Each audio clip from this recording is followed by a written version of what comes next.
Hey guys, welcome back to my channel. Today I'm going to show you how you can fix error 182. AMD software installer cannot detected AMD graphic hardware in your system configuration that is not supported. Here, you have to pay attention about not supported.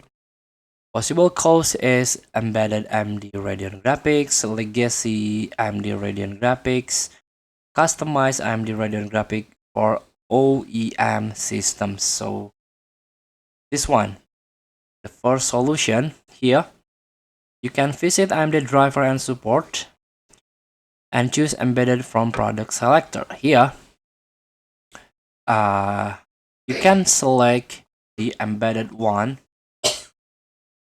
this one, Radeon embedded. So you can choose your graphic, Radeon embedded, and please select your graphic card. There is a E series, HD series, for example, HD 5770 embedded.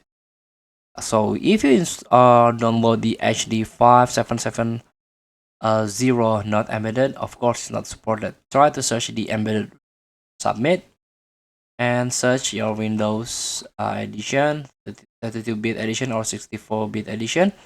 Here you can download it. And also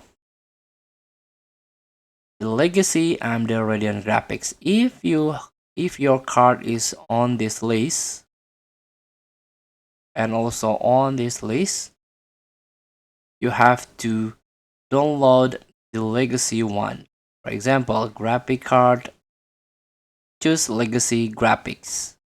And here choose your Radeon series. For example, Radeon 700 series, submit.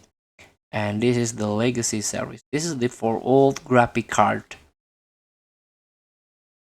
So if you install AMD Adrenaline, of course, your legacy, your old graphic card not supported.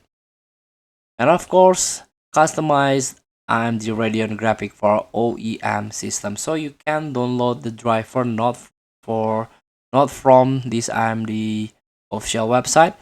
You can download from AMD partners at inboard original equipment and system builder configuration. For example, if you download the all-in-one PC, you can download first the firmware from the Asus, Acer, or any brand that you just bought. Feel free to try. Thank you for watching. Don't forget to comment, like, and subscribe, and click the next button below. See you in the next video.